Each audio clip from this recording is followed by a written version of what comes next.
মাতৃত্বের স্বাদ পাওয়া ভাগ্যের ব্যাপার, জানো তো।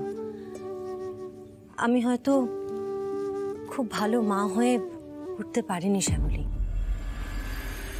এটা তুমি কি বলছো মামনি? হ্যাঁ শ্যামলী, ঠিকই বলছি। মা হয়ে আমি অনেক সময় অনেক ভুল সিদ্ধান্ত নিয়েছি, যার জন্য আমার সন্তানেরা কষ্ট পেয়েছে। আমাদের এই পরিবারকে, এই জোড়াবাড়িকে অনেক কষ্ট সহ্য করতে হয়েছে, অনেক ক্ষতি হয়ে গেছে আমাদের পরিবারে। কিন্তু তুমি এই বাড়িতে আসার পর আমার প্রত্যেকটা ভুল চোখে আঙুল দিয়ে দেখিয়ে দিয়েছো শ্যামলী। আর তার জন্য আমি তোমার কাছে সারা জীবন কৃতজ্ঞ থাকবো। আমি বেশ ভালো বুঝতে পারছি তুমি আমার চেয়ে ঢের গুণ বেশি ভালো মা হবে। লক্ষ্মী সোনা মেয়ে।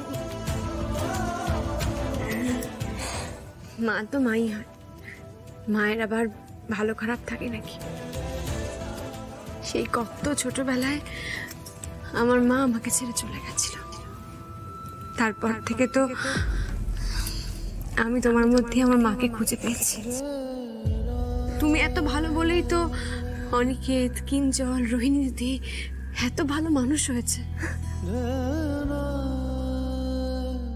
আর শুধুমাত্র মা ভালো হলেই যে সন্তান ভালো হবে এমনটা নয় কিন্তু মামনি।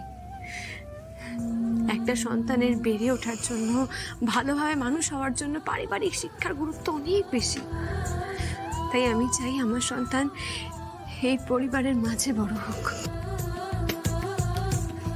এবারের প্রত্যেকটা মানুষকে আমার প্রয়োজন।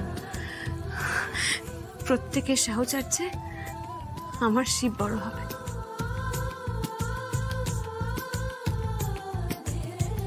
আর আমার মাথার উপর তো স্বয়ং মহেশ্বর রয়েছেন। হ্যাঁ হ্যাঁ, হ্যালো। আচ্ছা ঠিক আছে, ওকে সাবধানে রাখবেন। হ্যাঁ, আমি পরে ফোন করবো, পরে খোঁজ নেব। কে ফোন করেছে গো? আজকে ভোরবেলা তৃষার মেয়ে হয়েছে।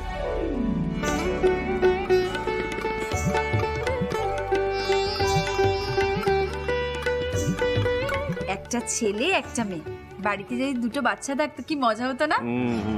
বৌদি তো নিজে হাতে সবটা নষ্ট করে দিল। এবার যদি সুমতি হয় দেখা যাক। মা মেয়ে দুজনেই সুস্থ থাকুক, এটাই আমি ঈশ্বরের কাছে প্রার্থনা করি। আর কি